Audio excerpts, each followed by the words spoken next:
and welcome to Basic Folk, a podcast where we have honest conversations with folk musicians on the Bluegrass Situation Podcast Network. I'm Lizzie No, your host, your boss, your best friend, your ally, and your neighbor. And your sorority And I'm here sister. with my friend. Excuse me, someone has interrupted the host. Sorry. I'm here with unruly hanger-on Cindy House. That's right. I ride the coattails of Lizzie No. Molly Tuttle, who is the Bluegrass Situation's July 2023 Artist of the Month, is our guest today on the podcast Basic Folk. I also want to say before we get into talking about Molly, sign up for our newsletter, basicfolk.com. You can click on the red sign up button. Lizzie just wrote a really awesome newsletter for us with a great playlist she shared for July. Who knows what's to come in August? You can also follow us on Facebook and Twitter at Basic Folk Pod. Lizzie No is on all social media platforms, not Threads. I'm not on Threads yet. I'm not on Changed my Threads mind. either. Yeah. And probably going to quit Instagram, but I just can't. There's too many products I need to buy for my cat that I'm being shown on Instagram. The other thing is that we're listener supported, so you can make a contribution. Buy a Basic Folk beanie. I know it's July, but the fall is right around the corner. My mom knits these and puts a little Basic Folk tag on them. You can take a look at basicfolk.com in the shop. You can give $5 a month, support the podcast, and you get a really cute, lovely handmade gift. All right. Speaking of dreams that I had a dream last night, and I'd like for you to interpret it, Cindy. Okay. In the dream, my dad introduced me to Ronald Reagan, and I had to be polite to Ronald Reagan to sort of like, I was like, Lizzie, be cool. Like, don't like call him a demon, even though that's what you think. What's going on there? I think that dream means that you are going to come into a large sum of money because of Reaganomics. Oh, it's finally going to trickle down at last? I have heard recently of Bidenomics. Ooh. Yes. Is Bidenomics where I don't get my student loans forgiven, but they actually find a way to make money trickle down from the ruling class? Is that? Bidenomics doesn't trickle down. It sprouts up. Oh, it sprouts up. Oh, so I'm going to be giving money to rich people. Right. And you reap just what you sow. Oh, good. I think more people should be coming to us for financial advice. I am all about the FDC, interest rates. I had a friend that worked at the Fed, and he said, this was in the Janet Yellen My number years, one and concern. He said, oh, sorry. Let me tell my story about Janet Yellen, Cindy. Apparently, she liked to have a hot dog for lunch in the Fed cafeteria. She was like a hot dog lady. That's just like me. Your Janet Yellen story? Yeah. That you were you're struggling to tell is that Janet Yellen ate hot dogs? She likes hot dogs. That's a fun fact. The thing that I'm most concerned about when thinking about finances, when are they putting Harriet Tubman on that 20? Can I say something controversial? I don't want to see Harriet Tubman on U.S. currency. Tell me why. The reason why is, on a spiritual level, I think it will be weird to like hand over legal tender with her face on it. Like, I feel like that's weird. You know how you're not supposed to throw away a Bible? Like, you shouldn't mix things that are that powerful. Are you saying she's too good? Am I a witch? Too good for the 20? Yeah, she's too good. And also she was a revolutionary, and I don't think that U.S. currency deserves her. Because in the days of slavery, Black people were property, and we were the wealth of the nation. Oh. And we were traded. And she was when she freed slaves, her primary crime was that she was stealing property from white people. So I don't like the idea of her then becoming currency. You know what I'm saying? Yeah, I do see what you're saying. There are other ways to honor Harriet Tubman. I agree. A holiday. How about like make Black history accessible in public schools so kids can actually learn about it instead of like suppressing knowledge and banning books. Reparations would be dope. Maybe housing for all. And it's called the Harriet Tubman Act. Maybe they close the prisons and it's called the Harriet Tubman Liberation Day. Those are just like a few ideas off the top of my head. I don't know if I've known anyone who's consistently changed my mind on things so fast as I have with Lizzie No. Cindy, that's a beautiful thing to say because you're a real smart lady. Well, I'm like a nice white lady, and I have nice white lady perspectives and opinions. I would say you are above and beyond a nice white lady, but sure. It's good to like keep yourself, have self-awareness and stuff. Right. The last thing I'll say about the Harriet Tubman thing is that I had a teacher once who said access to the empire is not the same as freedom. And that's a saying that I like to live by and I like to use as my North Star when I'm figuring out if something really is progress in my estimation. I have heard of people who are invited to have a seat at the table, but the people who are invited are like, your table sucks. Not actually interested. Yeah, I'd like to eat elsewhere. We need a new table. A crowded table. Oh. Bringing it back to folk music again. Lizzie, no. If that didn't set us up to introduce our guest, I don't know what would. Maybe like quoting a Molly Tuttle song. A crowded table built from a crooked tree. You can't build a crowded table from a crooked tree because it won't fit into the mill machine. They're left to grow wild and free, Cindy. Oh, all right. I wasn't paying attention, which is my prerogative. Should we do this? Talk about that old Molly Tuttle? I would love to talk about Molly Tuttle. I'm a big fan. Totally. And after listening to this new album, we are even bigger fans. Basic Folk this week is thrilled to interview the Bluegrass Situation's July 2023 Artist of the Month, Molly Tuttle, who is quickly becoming the Bluegrass American Idol. So true. Her new album, City of Gold, is hot off the heels of her Grammy Award-winning 2022 album, Crooked Tree, which also got her a nomination in one of the coveted Big Four categories of Best New Artist. And we know that we've all had eyes on Molly for years, but since she's fully embraced the bluegrass genre on these last couple of albums, Best New Artist makes a lot of sense for Molly. Bluegrass was the music that she grew up with in Palo Alto, California, with her guitar teaching father helping her soak in the vibrant scene. She's also learning how to take control of the bluegrass narrative by telling her story and sharing her perspective through her new songs. And that rings so true with the new record City of Gold, co-produced by Tuttle and dobro master Jerry Douglas of Alison Krauss and Union Station fame, and mostly co-written with her partner Ketch Secor of Old Crow Medicine Show, and featuring her crack backing band Golden Highway. She's writing bluegrass songs that are fun and insightful at the same time. We get a bluegrass version of Alice in Wonderland, the story of a woman fighting for her bodily autonomy, and not to mention that time that she married Dave Matthews on a road trip. Breaking news! Breaking news, LOL. JK. But there is a real new song with the real actual Dave Matthews. She digs into her new album, as well as finding her own way in the patriarchal world of bluegrass and leveling up about her alopecia, which is an autoimmune skin disease causing hair loss. Molly Tuttle is a great hang, an inspiration for us all, and has made a fabulous new album, City of Gold. Total Lylas for Molly Tuttle. Lylas, Molly. We'll listen to clips of the new album, City of Gold, which is out now, during the interview. So sit back, relax, please enjoy our interview with Molly Tuttle on Basic Folk.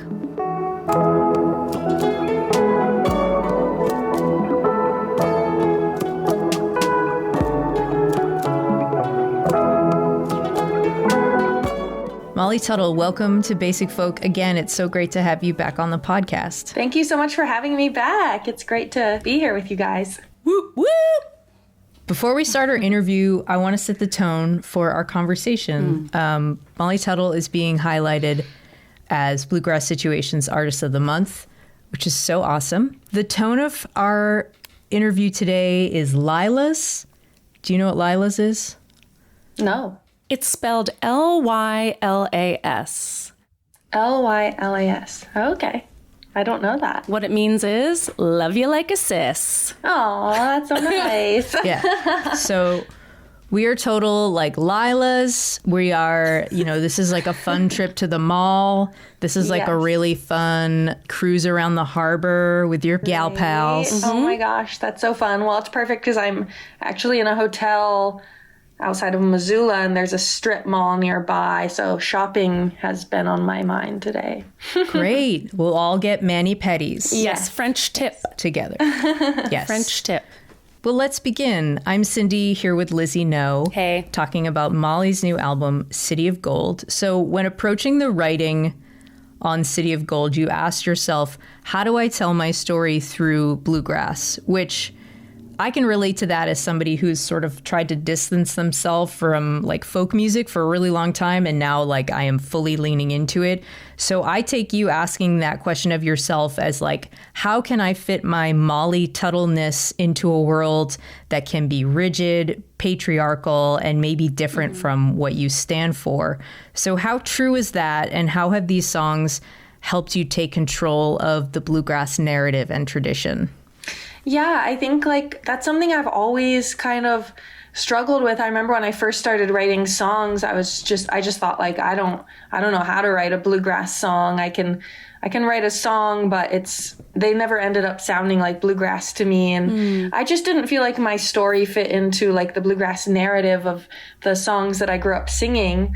But I always loved songwriters like Hazel Dickens, who wrote bluegrass songs from a woman's perspective, wrote songs about the struggles that she had as a woman in the music industry and as a working woman, and songs about workers' rights and things she believed in.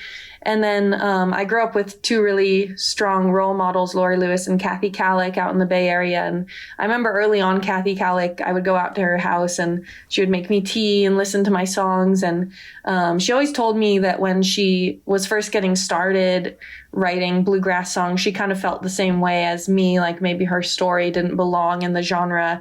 But she met Bill Monroe and he encouraged her to, don't try to write a song that sounds like a song I would have written, write a song from your own perspective. And so she wrote a song called Broken Tie about her parents getting a divorce. And she said every time she was at a festival with Bill Monroe, he specifically requested that song. So that was something that was like an inspiring story to me. But when I started writing songs for Crooked Tree, it was suddenly like a floodgate opened. And I think I just found my people to write with, found my groove, and ended up with a collection of songs that kind of told my story about things I believed in and my family history and personal experiences. And then other songs that were just, from a woman's perspective or from a perspective that I resonate with.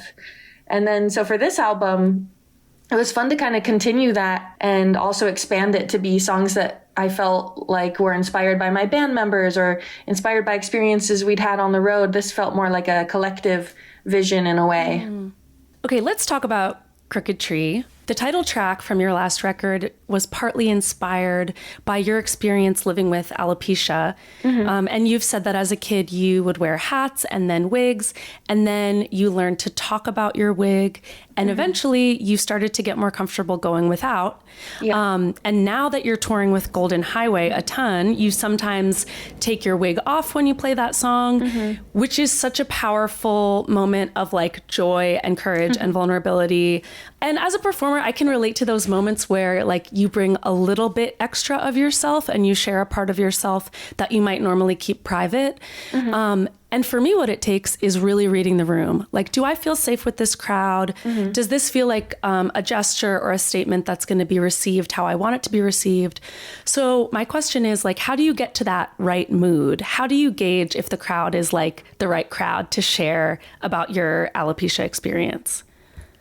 Yeah, well, it's so much based on how I'm feeling. Like I took off my wig a few times last year, but I didn't do it as much as maybe I wanted to, or maybe I should have, just because I wasn't always sure what to say. Like, I've had so many experiences of trying to explain alopecia to people and they still think I'm sick or still think they still feel bad for me. And it's so hard sometimes to put it in words that aren't going to bring the mood down at the show. You know, I want people to be having a good time, and I want it to be this fun, inspiring moment, not a moment where people think, oh, I feel so bad for you.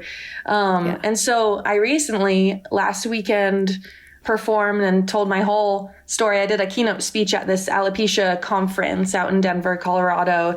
And I think that was such a important step for me, just getting to share my story and reflect on like the pain of growing up having this really visible difference, but also like the joy and why it's so important to me to share that with others and share the message that it's okay to be different. It's okay to be a crooked tree. So then this last weekend we played in Michigan, and I did take off my wig, and I felt like I finally nailed like what I said and the perfect mood, and everyone was cheering, and it was just a moment of celebration. So I think I'm going to just continue doing that more and more. But I find that it's so helpful for me to just check in with the alopecia community and feel that support from other people who know exactly how I feel. And that makes me feel confident to share my message with the world. And, you know, maybe sometimes be like, I don't care how it's received. Maybe it's not, I'm not sure how it's going to be received, but I'm going to do it anyway. And that just comes with time. And I guess I've had to grow kind of a thick skin. It used to be a lot harder for me. The new album, City of Gold, the songs were mostly written by you and your partner, Ketch Secor. Is that okay to say? Okay. Ketch Secor of Old Crow Medicine Show. What is the writing process like with you and Ketch? Like, how do you bring out the best in each other's writing? It's like, we're both quite different writers. He's very like fast paced. He throws out ideas and lines, and I more kind of like think it over. I'm kind of more internal, think about the lines. So we kind of balance. Hem and ha. Yeah. We balance each other out in a way where I might think a lot about like, what exactly are we saying? And then he's good if I get stuck on something, to just kind of keep it moving. But our writing process is always different. It's nice because we're together a lot, so we can write in a lot of different circumstances. Some of the songs we wrote in the car, like on a road trip, just throwing lines back and forth. And maybe he'd be driving and I'd be writing the lines on my phone. And other songs we wrote just maybe we're talking about something at home or listening to music and sitting down with instruments, kind of more the conventional way of writing. But it's nice because like I find it so hard to fit writing into my life, especially when I'm on tour and I'm on the go so much. So we got into a groove with it where we were just doing it all the time, and it felt more naturally intertwined into my day-to-day life. The bluegrass community was a huge source of inspiration for you on this record. You said, one of the things I love most about this music is how so much of the audience plays music as well, and that you hope that people will sing along and maybe play those songs with their friends, almost like we're all a part of one great big family. Now, how do you walk the line of making a sophisticated bitchin' bluegrass record while keeping it simple enough for others who might not be musical geniuses to play along?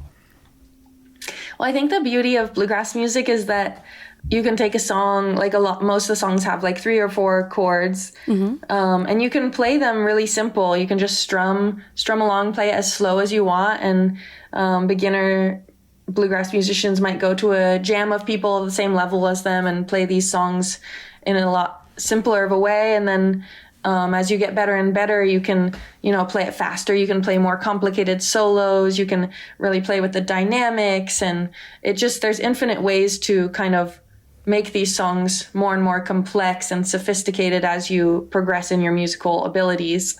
On this record, City of Gold, I did kind of stray away from that, 3 chords and the truth format a little more than I did on my last record. It was fun because we were working up these arrangements as a band, which was a lot different process than I've ever done before in the studio. I've always gone in with my songs, gathered musicians that I don't normally play with on the road, studio musicians, or on Crooked Tree, I had a lot of my bluegrass heroes on the record, and you're learning the songs and playing them to a chart. But for this album, we really took the time to develop more complicated arrangements, add in new sections that strayed away from the key. So these songs are a little less accessible to the standard bluegrass jam, but I think there's still a few that people could learn to play at any level. 100%. I didn't see a plan for this, but is there a plan to release, I don't know if this is like kosher in the bluegrass community, of like releasing like a tablature book or something? Oh, I don't have any plans to do that, but that's a great idea. I did actually think about that. I'd love to make kind of like a songbook with the chords. That's how I learned to play so many bluegrass songs. My dad is a music teacher, so he has lyric books, he has guitar tab books, and I often would just sit around with the lyric book and flip through and play along to it. You should just send him the album and say, Dad, I need you to do me a huge favor. That's not a bad idea. Write it all down, Dad. Stoked. Yeah. Right. And then he writes the foreword. My gosh, we're going to make $1 million Wow. on this idea. I'll give you guys a cut. Don't worry. Okay, great. We'll give you a cut when we write the book. Oh, okay. I'm Gold Rush Kate from the Golden State with a nugget around my neck. I keep the red lights burning bright from here to hell and back. I've dug for silver and for gold from Boulder up to Hayes. When I hit Coloma, boys, I made my final claim. Across the high Sierras in the spring of 48, and every man with a shovel and pan has stumbled through my gates. Behind these doors, whiskey pours and loving flows like wine. Miners boast of mother loads, they'll dig or else die trying.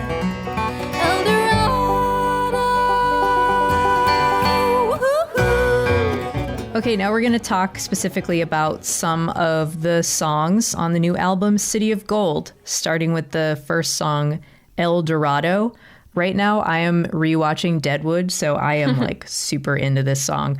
Nice. As a kid, you took a field trip to Coloma, the site of California's first gold strike, and it was the first time you heard about the legendary El Dorado, the city of gold. And in the song, you sang, El Dorado, city of gold, city of fools.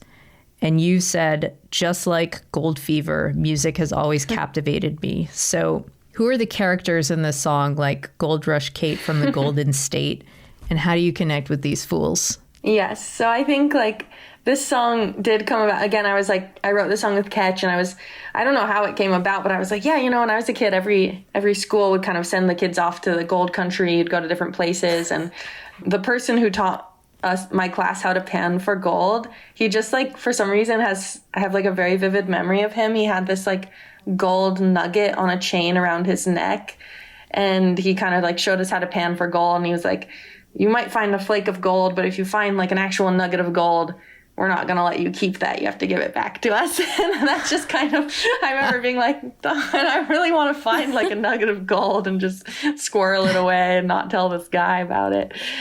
So that kind of stuck with me. And then I was telling... Literally every kid in your class thought that. Yeah, I'm like, we're going to strike it rich at this gold mine.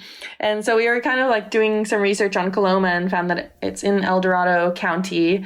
And that seemed like a good place to start with a song just kind of inspired by, that character, but also thinking about all these characters who came together and we're all trying to strike it rich. And I feel like that is such a theme in our society. We have these like little mini gold rushes, like of everyone being like, this is the next big thing. We're all going to make so much money off of this. But for me, that's always been, I didn't get into music thinking this is going to make me rich, but it is something I've chased after for many years now. What do you think is the current gold rush? Is it dispensaries? Vape stores? We're going to get there, Cindy. The thing that just popped into my head, it's a couple years, maybe like a year past its prime, like cryptocurrency. I don't know where that stands now. I think we're a little bit past that. I am really glad that I didn't bother to learn what that is. I barely know what that is either. It was just like everyone talked about it for like a year. Because I was like, is this going to stick around long enough that I'm going to have to learn about it? Or can I just kind of like wait for it to blow over? And I feel like I'm good on waiting for it to blow over. I feel like it blew over now. I don't know. I'm not really sure. I don't know, guys. I just invested in like 100 crypto ATMs. So, Cindy, knock on wood for me. I think it's going to pay off. I've seen it all, the rise and fall. Now I take my rest. I'm Gold Rush Kate from the Golden State, and I'm the last one left.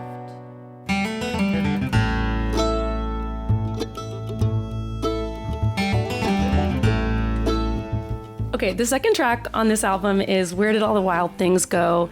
which is a song about gentrification's corrosive effect on the character of once vibrant neighborhoods nationwide, which I can very much relate to living in Brooklyn. I'd love to hear about your neighborhood where you live now. Is there a specific tradition or neighborhood institution or restaurant or store that is so special about your neighborhood that you're passionate about preserving? And like, how are you and your neighbors trying to keep your neighborhood weird and wild? Well, my neighborhood I live in East Nashville, and before I got there, it was totally different. It's just in constant flux. It really changed so much when we had the tornado hit that took out tons of the local businesses that never returned. A lot of people moved out, and the pandemic just kind of like sped all of that up. So it feels, coming out of lockdown, I was like, whoa, this is so different. Like, where do I even live anymore? So yeah, I think I don't really know how to answer how I'm trying to preserve it. I feel like I just come back and I'm living in a different city every time I come back from tour, basically. Wow. Nashville's always changing, just constantly growing. So many businesses are moving here. And I do feel like there's this constant sense of like everyone missing the old Nashville. I don't think that I was even around for the like quote unquote old Nashville as many people who grew up in the city know it. So maybe I'm part of the problem in a way, probably. I moved there just 8 years ago, but I don't think you're the problem. No, if I had to like guess what is the problem with Nashville, I'm not going to even put Molly Tuttle in the top 50. I would put the longevity bros before Molly Tuttle. What's that? Longevity, bro. I'm learning so many new things on this podcast. They're mostly in Austin, Texas. Oh. You know, like the Joe Rogan down in Austin, Texas. Oh, okay. Oh, the bros who want to like inject other people's blood into them and live forever. Like live forever. Oh my God. My girlfriends and I follow like a handful of these men that like only eat like butter and raw bull testicles, and they are the most weird and fascinaling and sad people on the internet. Okay, I've definitely read articles about this. Molly, I will DM you some links. Thank you. That's great. Well, I'm from Silicon Valley, so that's like, I feel like that's the heart of the longevity bro movement, if you will. Oh, yeah. They went from Peter Pan boys to realizing they actually had to grow up and they're scared to die. So they're creating consciousness in the cloud. Yeah, but and eternal life through red meat. Going back to what you were saying, like San Francisco, I feel like is such an example of, you know, it's like a city that was kind of, the character for many years was just like, everyone's weird here, everyone's doing wild things. And now it's definitely changed. But that song was also kind of inspired by like going out on the road and playing these festivals and seeing like people acting crazy and just, you know, all those things you kind of soak in over a festival season. Passed out in a porta-john is a line that has never personally happened to me, although I do know multiple people who have passed out in porta potties at Bluegrass festivals. So Molly, that's my worst. My worst nightmare is waking up in a porta-john at a festival. Yes, I know multiple people who have done that. No. No. Where did all the wild things go?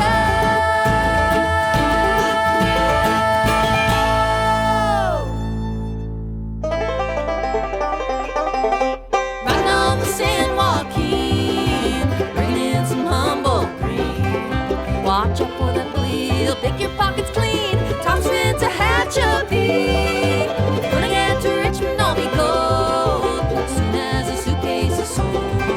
Building a rolling down line, just looking for the next high time. Riding on the San Joaquin. The next song we want to talk about is San Joaquin, a new old-style railroad song. There's such a romance surrounding trains in song. You've always loved singing about trains. There is that long tradition of trains and folk songs. What do you think it is about trains that have captured artists' hearts since they've been around? Well, I think as artists, like especially as musicians, we kind of have this like roving spirit where we want to see the world, we want to travel. I feel like a lot of musicians, myself included, we kind of romanticize trains as like this early way of getting across the country. And still you'll see musicians from time to time like doing a train tour, and of course you have like buskers who might hop a train across the country and play all over the place. Don't do it. I've never Danger. done that, but you know, I think it's just this thing that kind of is romanticized, especially by musicians. And train songs, I've always loved singing them. There's so many bluegrass train songs, but I didn't know like a specifically like California bluegrass train song, so I felt like it was time to write one. What's your favorite train song? That's such a good question. The first one that popped into my head was Larry Sparks sings this song, I'd Like to Be a Train. And that's just like going, like, he doesn't just want to ride a train, he wants to be a train. Powerful. Yes. Move always straight ahead. I'm going to break some news here on Basic Folk that a lot of people might not know. A true story is that you went on a road trip with Dave Matthews and the two of you got married. That is 100% true. I can see the tabloids in Bluegrass Today now. Just kidding. But Dave does some amazing guest vocals on Yosemite. What do you like about Dave's voice and what it added to the song? Like, what's the mood and the character that he brings with his vocals?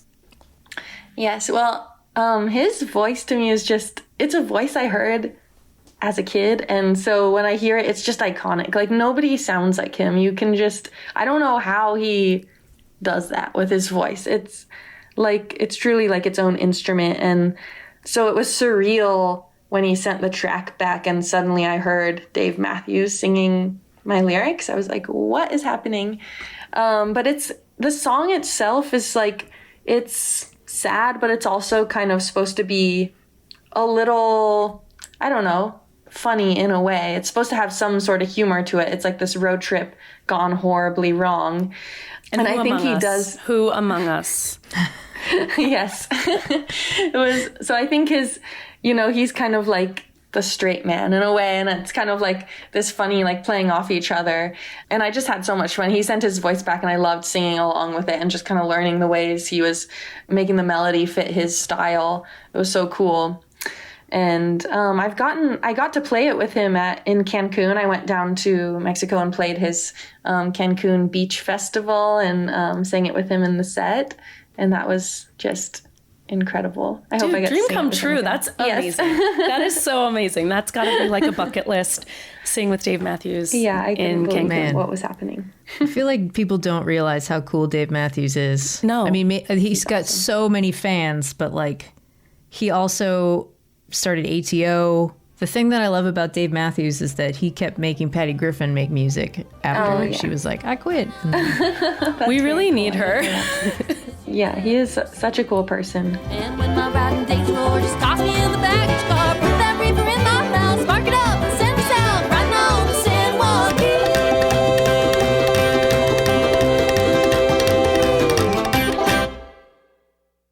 Well, this ain't my first rodeo. Been staring down the barrel since I left home. Through the highs and lows and the hurts like hell. Still reaching for the ring on the carousel. I've been down this trail a time or two. Knocked out, fenced in, but I broke through. Life ain't fair and you can't fight it. So take it by the horns and ride it. Whoa, whoa, whoa. The song Next Rodeo, you say it reflects the miles I've put in with my band, Golden Highway, which has clocked in well over 100 shows. That's like in the press release now. So it's 100 plus shows. It's probably 200 plus shows at this point. And we'll give shout outs to Bronwyn Keith Hines. Let me know if I'm mispronouncing anyone's name. Correct. I think hers is the worst. Not the worst. Hers is the hardest. We have I know. many nicknames for Bronwyn in the band. We saw a YouTube comment on one of our videos where someone was like, I introduced the band. I think it was like our pace session or something. I introduced her and someone said, what's the fiddle player's name? I couldn't catch that. And someone wrote, Ron Winky Pies. So we often will call her Ron Winky Pies. Yes. That sounds right. Well, she is a hell of a fiddler. Also, Dominic Leslie on the mandolin, Shelby Means on bass, and Kyle Tuttle, who is playing banjo. Everybody for the most part, singing along. Can you talk about the ease and connection you feel with Golden Highway? And what's the feeling that you get when you're on stage? And when did it start like gelling for everyone? Yeah, so after I made Crooked Tree, I started like calling. At first I started thinking about who do I want to take these songs on the road with. On the record, I had the band name Golden Highway, but I didn't actually have a band yet. So it's kind of funny. I did it in reverse a little bit. Dominic played on the whole record, and I called him and I was like, hey, do you want to play with me next year? And he said yes. So I had one band member. I was just trying to fill in the rest of the band, think like, who's going to bring the most personality to this project? Who's going to like bring a unique voice? The whole record was all about, kind of being who you are, individuality. So I wanted to choose people who I felt like their personalities really shine through in their music and their playing and their stage presence. And so everyone who I asked said, yes, I got my dream band. And we've all been friends in one way or another for like the past decade. So it was a cool experience. I've never had that before where I like have this band in my head. I imagine the people playing together, and then it happens and it's like better than I could have imagined. It felt really cool. In the past, I've had wonderful bandmates, but it's never been this kind of like brainchild where I'm like trying to concoct my dream bluegrass band that I feel like will have this unique personality to it. Yeah, we all got together and everyone already knew each other, had already played together in different configurations just through the bluegrass scene over the years. And so it all kind of started gelling really quickly. And I feel like our first couple shows, we were just kind of like, wow, this is something special. It really, really, really is. I saw you guys, what was it, last month in Arkansas? It is like a magical golden connection, this band.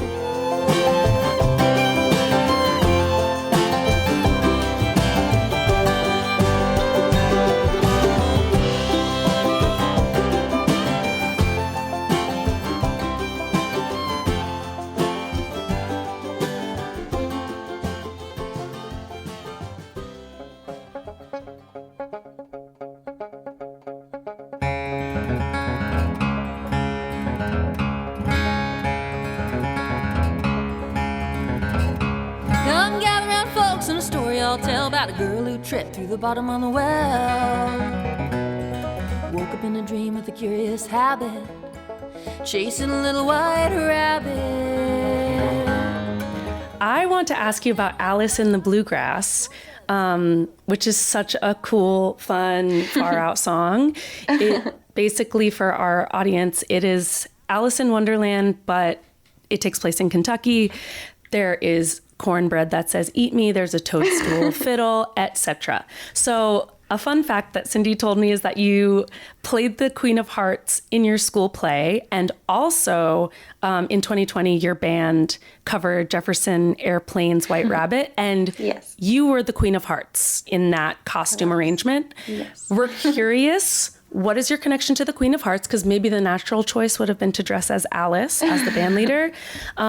What is the spiritual connection between you and the Queen of Hearts? And what does she represent in this music? When I was in 8th grade, I went to this school where it was kind of like a hippie school. Like people came barefoot. There was our music teacher like played bluegrass jams and played in local bluegrass jams. So I kind of, he always like started this like bluegrass band at the school. And anyway, it was just like a very kind of like chill, like laid back vibe at the school. So we always, every year the kids would vote on which play you wanted to put on. And my class voted to do Alice in Wonderland. And I started reading the book. It became like one of my favorite books at the time. And my best friend played Alice in the play. And Okay, power couple. I was thinking, who do I want to play? And I thought the Queen of Hearts was like the next coolest, if not like the coolest one to play, because you get to be mad, you get to yell. And I was kind of reserved as a kid. It was like not in my natural wheelhouse. But I'm not saying I'm like a great actor by any means. That's the only time I've ever like acted in my life. But I somehow tapped into this like this maniacal like Queen of Hearts persona for the play, and be like, oh, she's your Sasha Fierce. Yeah, so that's like my alter ego. Wait, did you do the play or did you do the musical? Because I was in the Alice in Wonderland musical in Oh, wow. 5th grade. That's super cool. I didn't know there was like, well, I know there was music in the movie, but The music is really trippy. yeah, I bet. Lizzie, do you want to reveal who you were? Yes, I was Tweedledee. Oh, And my costume was like completely round. And so I would just like bump into people and I got to do the funny songs and be goofy. that sounds so fun. Oh, it was the best. The year before in 7th grade, we did Dracula, which was a lot darker, and there were not many parts for the girls. Like the guys got all the good parts. So then we did Alice in Wonderland, and the guys all of a sudden decided, oh, we want to dress in drag and do all the girl parts. So the guy who did Dracula tried out for Alice. His friend tried out for the Queen of Hearts. And so me and my friend were like, the class got to vote on who gets which part. So we were like, we're gonna like beat these guys. Like we practiced every day. So I got so good at screaming off with your head. And then when we did it, we both got voted as the part. So it was very triumphant. Oh my gosh. Dude, I feel like that's the only instance I've ever heard of drag being like a way of like like a pro male chauvinist Oppression. drag. Like I normally very much support drag, but this was not. That doesn't seem right. We had to invent fake parts for the girls to be in Dracula. I had like one line and I was just this like sexy vampire girl, but Little Alice in the Bluegrass. Alice in the Bluegrass.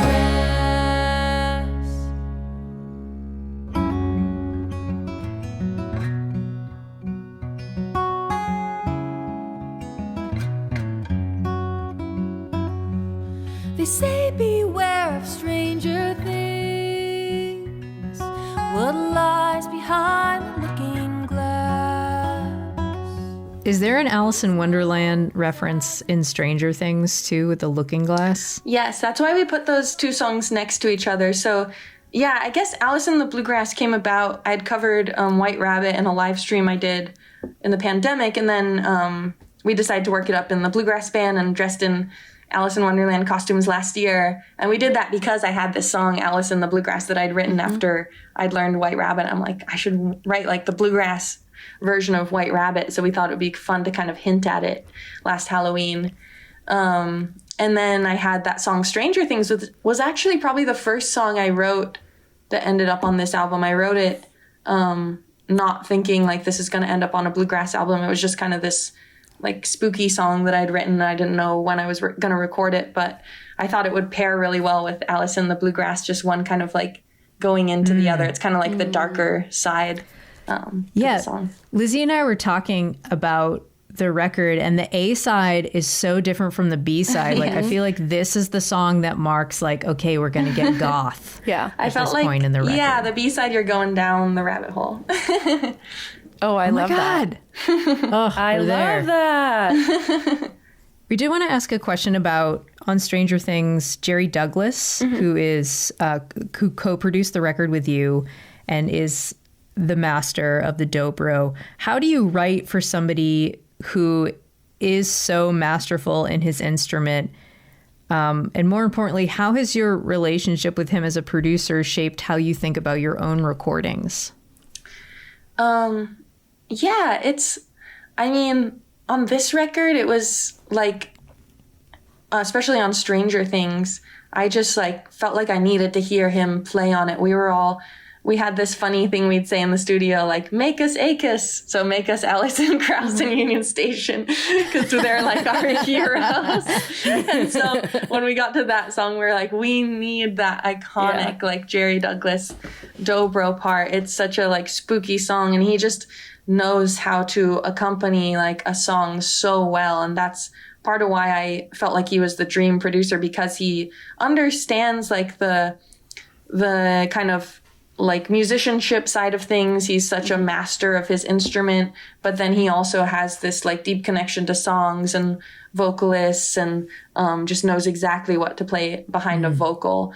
So that's something I really kind of leaned on him for, is just getting the best performance out of everyone instrumentally. He can hear like he has just the greatest ear. He hears a pitchy note here or like a wrong note there, and really pushes everyone to do their best performance. But then he also has this side of him that's like extremely tasteful and knows how to get behind a song and not overpower it. He the record he made with John Hyatt, was it last year or the year before? It was like so stunning. Yeah. Yeah, I love that album. Love that. What lies behind the looking glass is not always as it seems. And once you're gone, you can't return.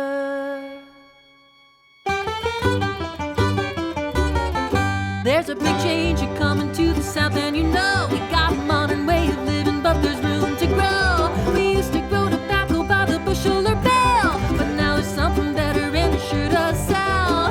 Hey, Mr. Senator, I'm asking you please put up a down-home dispensary in Tennessee. I want to talk about Down Home Dispensary, which is such a fun song. And I'm fascinated by the way you've framed this issue, which is like very hot in the news, like legalizing marijuana. The way it's framed in Down Home Dispensary is as like a very fun political pitch about how Southern culture can evolve and is evolving.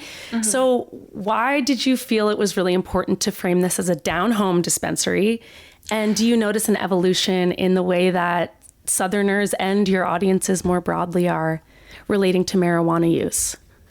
Yeah, well, I think like the South is still kind of the holdout. Like it's not legal most places in the South, but I feel like it's become like such almost a bipartisan issue where people are getting behind it. We play it. We've been playing it live, and people just like are cheering no matter who they are. They're like cheering for the Down Home Dispensary because it's just kind of like, it's this thing that's become kind of normalized in our society, but it still is technically not legal a lot of places down south. That was one that Ketch and I originally wrote to be an Old Crow song, and then they didn't cut it, and I was like, I'm going to show it to my band, and they were like, we have to do this song. It's so much fun. And it's sort of like a bookend to Big Backyard of like the whole world can be your down home backyard. Like we can make home and freedom anywhere. Yeah, for sure. And I think it was just, it's funny. Like I thought it was like a funny angle too to go about it.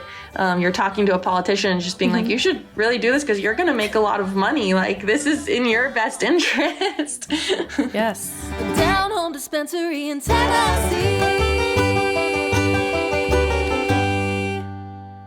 Goodbye, Mary, I must go where I'm bound. I don't know. Here's a ticket and my mother's golden ring. Golden ring. Here's a ticket and my mother's golden ring. I want to keep talking about politics a little bit, going into Goodbye Mary, which is probably my favorite song on the album. Oh, thank you. It picks up on that thread and that through line of independence that you talk about throughout your catalog. But Goodbye Mary to me reads like a really dark story of freedom and captivity and like, correct me if I'm wrong, but maybe a woman's quest for freedom and bodily autonomy through abortion. Yeah. That's like one angle. Is that what you that's intended what with the it's song? about. So how has living and working in Tennessee changed how you see your responsibilities as a feminist artist? Yeah, I mean, it's definitely like I'm confronted with things in Tennessee that I never imagined would happen where I lived. Like abortion is not legal in Tennessee at all. It was like one of the first states to basically ban it for any reason. And that was really like a dark moment in our history as a country to just like be going backwards completely. It's something that I've feared since I like was a teenage girl. Like, what if this got taken away and what if I couldn't make decisions for my body? And now basically I can't in the state where I live. I could maybe travel somewhere else if needed, but who knows, they could make it more and more impossible to have access to this. And it just breaks my heart for all the people who now don't have that choice and don't have the privilege of being able to go somewhere where they can get this health service. And I was thinking, like, my mom told me this story growing up of my grandmother, whose name was Mary, and she had a friend who was in an abusive relationship, and she wanted to leave this relationship, but she ended up getting pregnant. And so my grandmother and her friend, she would push her friend down the stairs. They would try anything to get rid of the baby. And it's a really dark story, but it's somewhere that we're going again as a nation. So that song, when we were writing it, we were talking about my grandmother, and that's not something that happened to my grandmother personally, but it's, something that her generation had to deal with.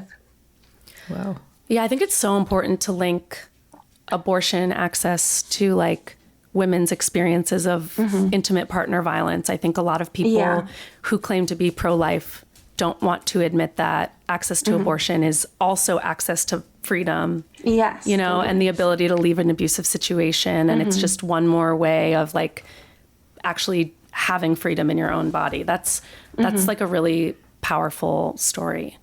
Yeah. I went to a concert the other night, and there was a woman wearing this awesome t-shirt. It says, "I will aid and abet abortion." Yes. I'm going to do a plug on the podcast. I'm joining the board of Abortion Care Tennessee.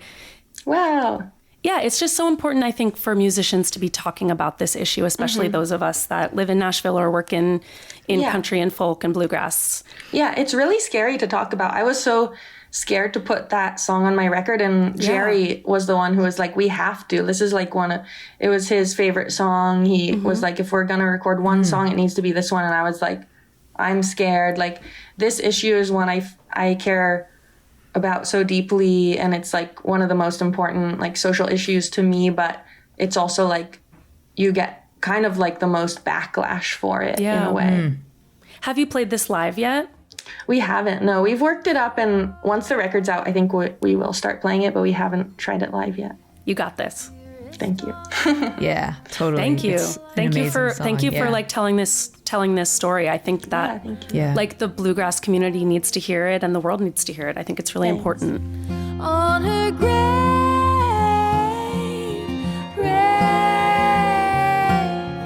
put pretty flowers on her grave. Will you put pretty flowers on her grave?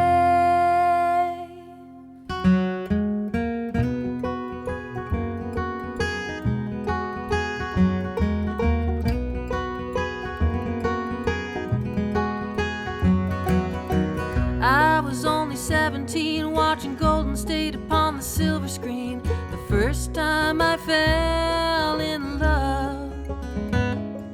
Second Saturday of July in the parking lot of Pally High. The first time I fell in love. With the first time I fell in love, all I want to know is, are you a dancer? And like, can you describe the ideal party or dance floor where you would play this song?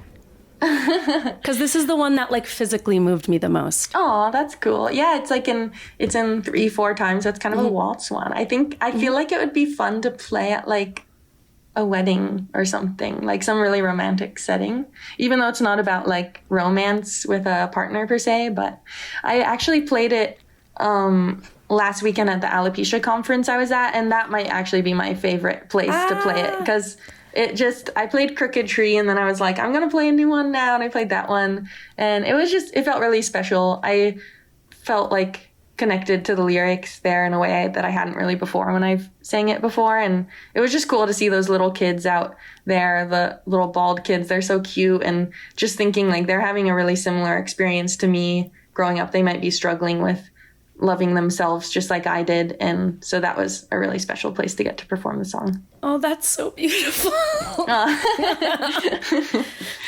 When you're playing at the Alopecia conference, do you have your wig off? Yeah, it's fun because nobody wears their wigs. Well, some people do.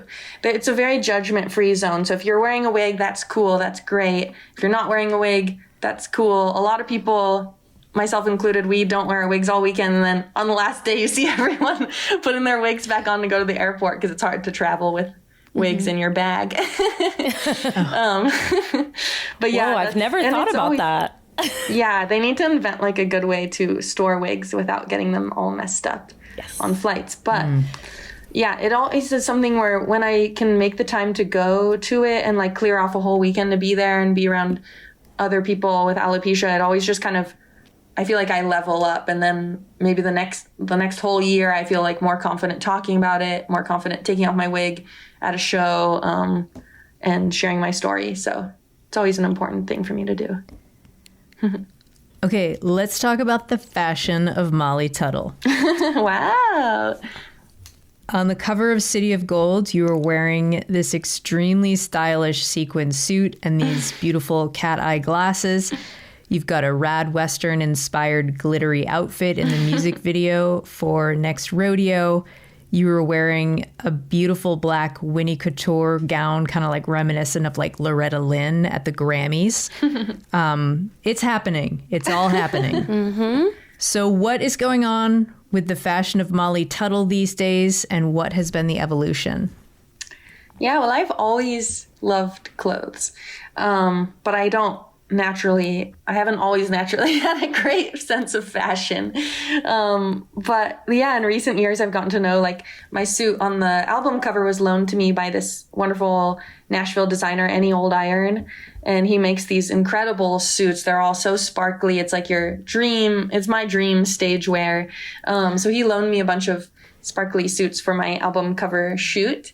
So shout out to Any Old Iron. And Laura Citron, she also is a Nashville designer who I wore some of her clothes for my shoot too. The sparkly suit is Any Old Iron, but they kind of have this store in Nashville where you can check out both their clothes. And yeah, our friend Sam styled our Next Rodeo shoot, and she was kind of going off the aesthetic from the album cover of the sparkly kind of Western inspired outfits. She had a wonderful collection of vintage clothes she brought to the shoe, and did she style the whole band? She did. That was our first time working with her. That's so fun. Yeah, it was very, very fun. And also, like, me and Bronwyn and Shelby in the band, we have gotten really into like coordinating outfits, and Shelby's kind of like our style guru. She'll have the ultimate say, like, yes, these are the good outfits for the show. So we talk clothes all the time when we're off the road. We're sending each other pictures of, should I buy this? What should I wear for the next tour? And we've gotten Dom and Kyle on board too. So now they'll text us before a tour and be like, what's the Luke for this run? They know the spelling now, Lewk. So Very good. On this topsy-turvy, wild and whirly, in a hurry, full of worry, roller coaster ride, the first time you fell in love with yourself.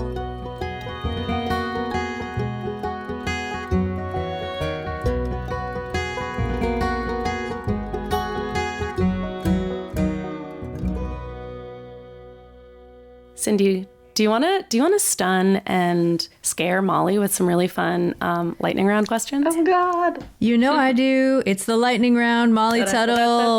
Woo, woo, woo. Okay, here we go. You have no choice. You're doing it. Oh God. Molly Tuttle, what is the best Alice in Wonderland movie? I've only seen the Disney version. Okay, I'll go with that one, I guess. that's acceptable. That's a very good one. Isn't there there's like the live action one that's quite creepy? There's a live action one with Johnny Depp. Yes, I have. Ugh, can we bleep him? Can we bleep his name on the That pod? one I don't want looks scary. to. I don't want to promote. Johnny The one Depp. that I would point you towards is the one from like the 80s/90s. I don't know what year it came out, called Through the Looking Glass, Okay. with Phyllis Diller and Linda Ronstadt and What? Ringo Starr. There's all these How like have I not seen crazy cameos. Okay, Yeah. I will be watching My that family tonight. taped it off TV. It's like very scary, but you're gonna love it. I can't That wait. sounds incredible. Anyways, Okay, where is your favorite place to ride a train to? To ride a train to. I think West Coast. Like when I was a kid, we went on this train trip up to Seattle, and that was super fun. I just love seeing the coast. There's this like steam-powered train in Santa Cruz that you can ride. It's very cool. You go through the redwoods. whoa. That sounds awesome, actually. Beautiful. All right. And thinking of all of this city of gold, gold diggers, gold prospectors, Molly, what is something you really want to have gold plated?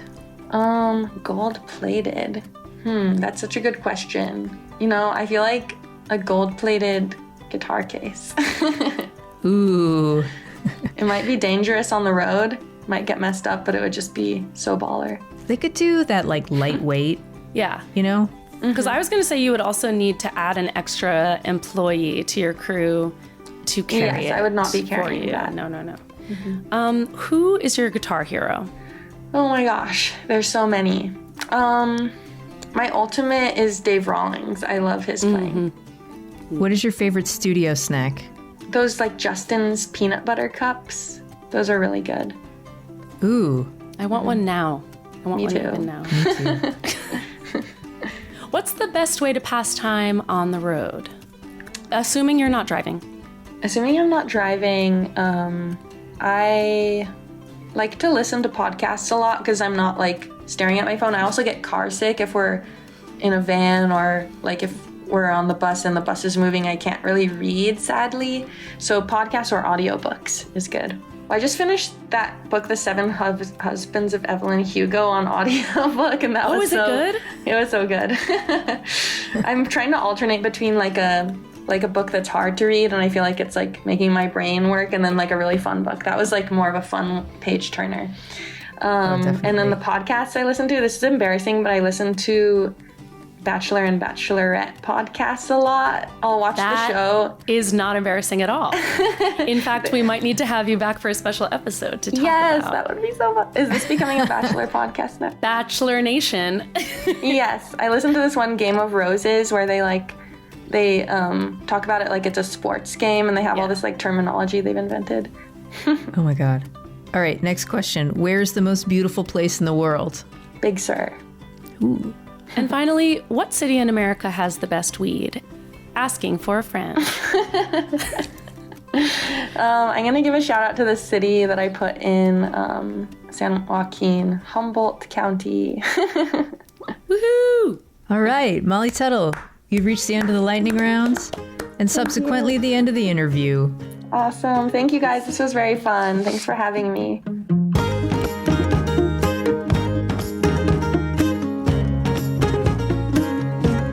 This episode of Basic Folk was produced by John Nungesser. Alex Stanton composes our music.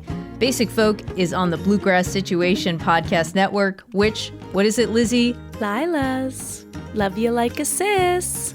You can find all of our episodes there, wherever you get podcasts. You can search for us on the SiriusXM app under Basic Folk, or you can check out basicfolk.com.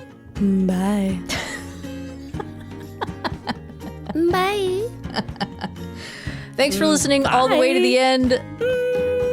Bye. We'll talk to you next time. Bye.